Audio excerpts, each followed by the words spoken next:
Antibiotics work only against bacteria, not viruses. COVID 19 is caused by a virus, and therefore antibiotics should not be used for prevention or treatment. Coronavirus disease is an infection disease. Most people infected with the virus will experience mild to moderate illness and recover without requiring special treatment. However, some will become seriously ill and require medical attention. Older people and those with diabetes, cancer, etc., are more likely to develop serious illness. Anyone can get sick with COVID 19 and become seriously ill or die at any age. The best way to prevent and slow down transmission is to be well informed about the disease and how the virus spreads. Protect yourself and other from infection by staying at least 1 meter apart from others, wearing a properly fitted mask and washing your hands frequently. Get vaccinated when it is your turn and follow local guidance. The virus can spread from an infected person's mouth or nose in small liquid particles when they cough, sneeze, speak, sing, or breathe. Stay home and self isolate until you recover if you feel unwell. Coronavirus has affected our day to day life. This pandemic has affected millions of people who are either sick or are being killed due to the spread of this disease. COVID 19 is a new virus that is impacting the whole world badly as it is spreading primarily through contact with the person. It is spread from person to person who are in close contact within 6 feet. Most of the countries have slowed down their manufacturing of the products. The most common symptoms of this viral infection are fever, cold, cough, bone pain, and respiratory problems. Apart from these symptoms, sore throat, muscle pain, loss of smell or taste can also be seen in coronavirus patients.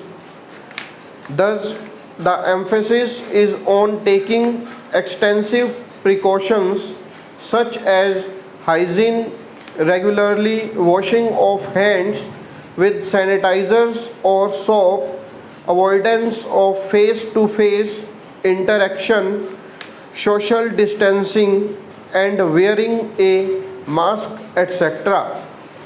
Coronavirus or COVID 19 was first identified in December 2019 in Wuhan city of China.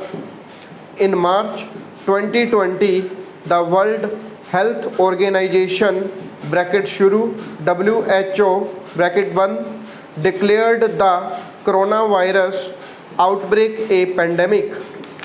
Due to coronavirus, the government of India announced nationwide lockdown for 21 days on 23rd March 2020.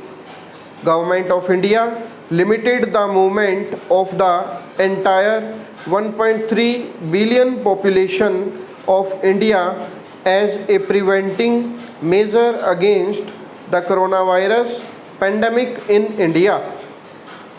As a result, in India, all educational institutions and almost every commercial establishment had to be shut down. India suspended all tourist visas as a majority of the confirmed cases were linked to other countries. Thousands of migrant workers were walking across India to reunite with their families in their native places.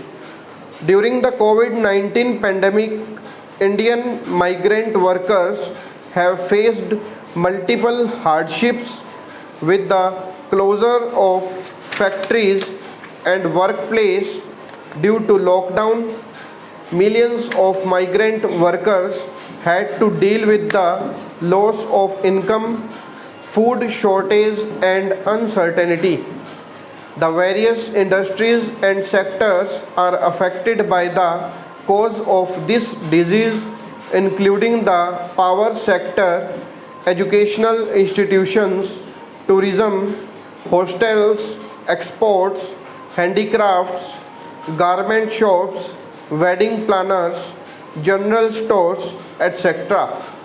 This coronavirus has drastically affected the daily life of citizens as well as the global economy. All the governments, health organizations, and other authorities are continuously focusing on identifying the cases affected by the COVID 19. Healthcare professionals face lots of difficulties in maintaining the quality of healthcare these days. With the world facing the coronavirus crisis, the pandemic has created havoc and altered human lives forever. Its impact and the consequences will be felt long after the virus diminishes.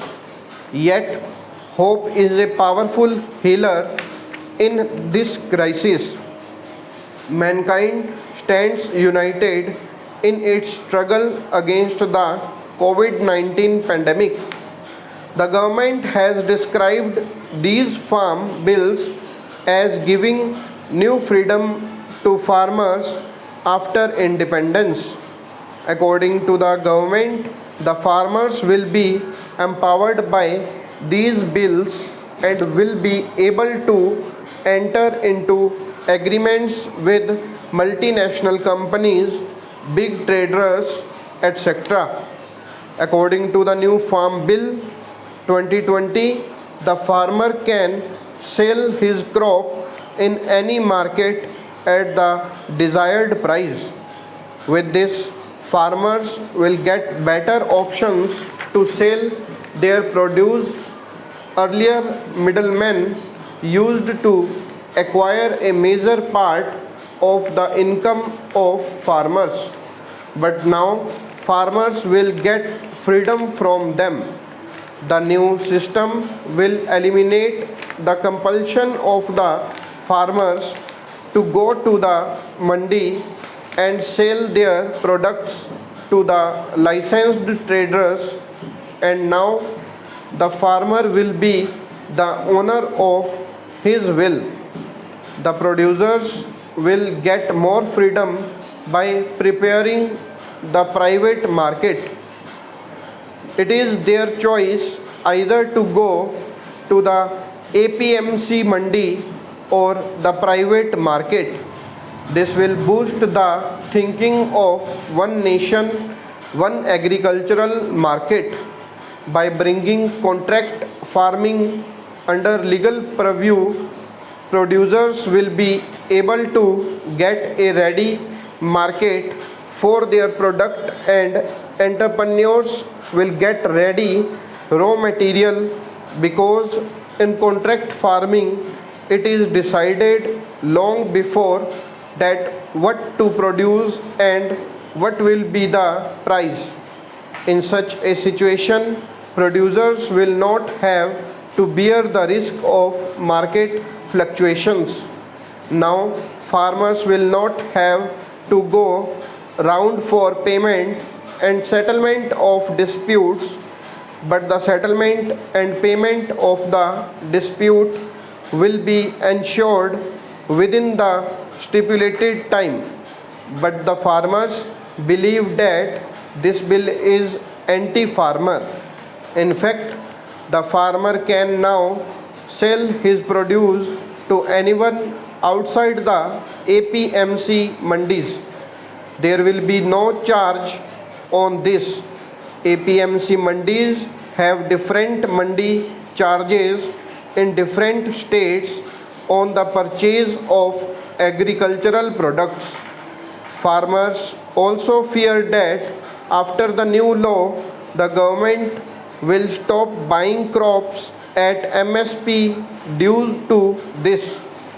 The middlemen and market traders fear that when there will be no business outside the market, no one will want to come to the market and the APMC will be destroyed.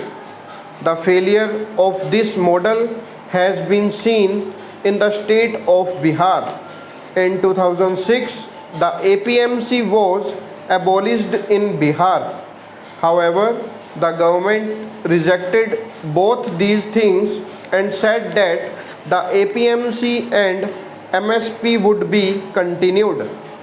The agitating organizations of farmers are also alleging that soon after the implementation of the new law, the agricultural sector will go into the hands of corporate houses which will harm the farmers. Now, if the farmer does contract farming, then in case of any dispute, he can only go to SDM, whereas earlier he could go to court. This right has also been taken away in the bill. Most of the farmers of the country are not able to read and understand the big contractors and terms and conditions of multinational companies. In such a situation, there is more possibility of their exploitation. Farmers also suspect that many times companies promise to buy goods of farmers at a fixed price before sowing crops under contract farming, but after the harvest is ready, the companies rejected the products of farmers by pretending to be spoiled. There is also an allegation on the Essential Commodities Bill that it may give imputes to black marketing as there is no stock limit and hoarding will increase. Opponents also say that the government is giving permission to stock, but most farmers do not have storage system, cold storage, etc. In such a situation, after production, they will have to sell their crops to the traders at a worthless price because private companies have more resources and capabilities. They will stock them and run the market on their own. In such a situation, the command of fixing the price of the crop will come in the hands of big traders, multinational companies, and private players, and the role of the farmers will be left equal. Rajasthan is divided into 33 districts for administrative purposes. District collector or district magistrate, superintendent of police, and deputy conservator of forests are assisted by officers of Rajasthan State Services. These officers are responsible for matters such as health, education, and agriculture in each district of Rajasthan are Alwar, Banswada, Bara, Barmer, Bharatpur, Bhilwara, Bikaner, etc. Stop.